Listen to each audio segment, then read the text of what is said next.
ಸೋಮಾರಿ ರೈತನ ಕತೆ. ಒಂದಾನೊಂದು ಊರಲ್ಲಿ ರಾಮಯ್ಯ ಎಂಬ ರೈತನೊಬ್ಬನಿದ್ದ. ಅವನು ಅತಿ ಸೋಮಾರಿ. ಬೆಳಿಗ್ಗೆ ಎದ್ದರೆ ಮಧ್ಯಾಹ್ನದವರೆಗೆ ಹಾಸಿಗೆಯ ಮೇಲೆ ಇರುತ್ತಿದ್ದ. ಹೊಲಕ್ಕೆ ಹೋಗಿ ದುಡಿಯುವ ಬದಲು ಗಾಳಿ ತಿಂದು ಕೂತುಕೊಳ್ಳುತ್ತಿದ್ದ. ಅವನ ಹೊಲದಲ್ಲಿ ಕಳೆಗಳೇ ಹೆಚ್ಚು, ಬೆಳೆಗಳು ಬರೀ ಕಷ್ಟಪಟ್ಟರೂ ಬೆಳೆಯುತ್ತಿರಲಿಲ್ಲ.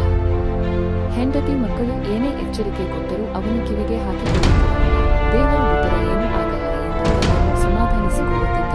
ಒಂದು ದಿನ ರಾಮಯ್ಯ ಹೊಲದ ಹತ್ತಿರದ ಕಾಡಿನಲ್ಲಿ ತಿರುಗಾಡುತ್ತಿದ್ದಾಗ ಒಂದು ದೊಡ್ಡ ಗುಹೆ ಕಂಡಿತು. ಒಳಗೆ ಹೋಗಲು ಅಲ್ಲಿ ಒಬ್ಬ ದೈತ್ಯನಿದ್ದ. ದೈತ್ಯ ಭಯಂಕರವಾಗಿ ಕಾಣುತ್ತಿದ್ದರೂ ರಾಮಯ್ಯನನ್ನು ನೋಡಿ ನಗುತ್ತಾ ಹೇಳಿತು, ನಾನು ನಿನಗೆ ಸೇವಕನಾಗಿರುತ್ತೇನೆ, ಆದರೆ ನೀನು ನನಗೆ ಯಾವಾಗಲೂ ಕಲಿಸಿಕೊಡುವೆ. ಒಂದು ಕ್ಷಣವಾದರೂ ನಿಷ್ಕ್ರಿಯವಾಗಿದ್ದರೆ ನಿನ್ನನ್ನು ತಿಂದು ಬಿಡುತ್ತೇನೆ.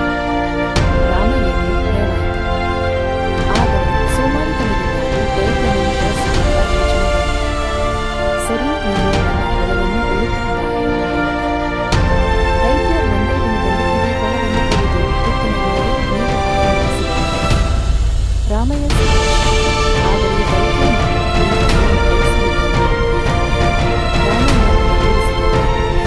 ಒಂದು ದಿನಕ್ಕೆ ಎಲ್ಲ ಕೆಲಸ ಮುಗಿದರೆ ದೈತ್ಯನಿಗೆ ಕೆಲಸವಿಲ್ಲ. ಆಗ ಅವನು ತನ್ನನ್ನು ತಿನ್ನುತ್ತಾನೆ. ಭಯದಿಂದ ನೀನು ಇಲ್ಲಿಗೆ ಹೋಗಿ ಅವನಿಗೆ ನಂತರ ಆ ದೊಡ್ಡವನನ್ನು ತೋರಿದ.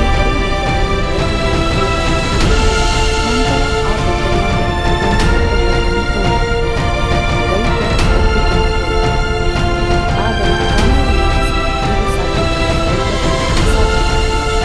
ದೈತ್ಯ ಹಿಂತಿರುಗಿ ಬಂದಾಗ ನಾನು ಸತ್ತುಹೋಗಿದ್ದೆ ಎಂದು ಹೇಳಿದನು. ಆದರೆ ದೈತ್ಯ ಬೆಳಿಗ್ಗೆ ಹಿಂತಿರುಗಿ ಬಂದನು. 2 ದೊಡ್ಡ ಬೆಟ್ಟಗಳನ್ನು ಭುಜದ ಮೇಲೆ ಹೊತ್ತುಕೊಂಡು ಬಂದನು. ರಾಮಯ್ಯ ಭಯದಿಂದ ನಡುಗಿದನು. ದೈತ್ಯ ಕೇಳಿದನು, ಈಗ ಏನು ಕೆಲಸ? ಆದರೆ ದೂರ ಹೋಗಿದ್ದಾನೆ. ಆಗ ಅವನು ಚಿತ್ರದಿಂದ ಕೇಳಿದನು, ನೀನು ಈಗ ಅವನಿಗೆ ಬೇಕು ಎಂದು ಒಂದು ಆಹಾರ ಕೊಟ್ಟೇ ಕೊಡು. ನಾನು ನಿನಗೆ ಯಾವಾಗ ಬೇಕಾದರೂ ಕಲಿಸಿಕೊಡುತ್ತೇನೆ. ದೈತ್ಯ ಸಂತೋಷದಿಂದ ರಾಮಯ್ಯನ ಸಮರಾಗಿಸಿ. ಆದರೆ ರಾಮಯ್ಯ ದೈತ್ಯನನ್ನು ಸೆರೆಹಿಡಿದುಕೊಂಡ. ಇನ್ನು ಮುಂದೆ ದೈತ್ಯನನ್ನು ಕೆಲಸಮಾಡಿದರೂ ಅವನ ಕೈಗೆ ಬರಲಾಗಲಿಲ್ಲ. ಆದರೆ ರಾಮಯ್ಯ ಇನ್ನೂ ಸೋಮಾರಿಯಾಗಿದ್ದನು. ದೈತ್ಯನ ಸಹಾಯದಿಂದ ಹೊಲದಲ್ಲಿ ತನಗೆ ಹಸಿವಿನಿಂದಾಗಲಿಲ್ಲ. ಇನ್ನು ಮುಂದೆ ದೈತ್ಯನನ್ನು ಬಿಟ್ಟುಬಿಟ್ಟ. ಆದರೆ ದೈತ್ಯ ಹೋಗುವ ಮೊದಲು ಹೇಳಿತು, ಸೋಮಾರಿತನ ಎಂದರೆ ಸಾವಿನ ಹಾದಿ, ಶ್ರಮವೇ ಜೀವನದ ಸಾರ.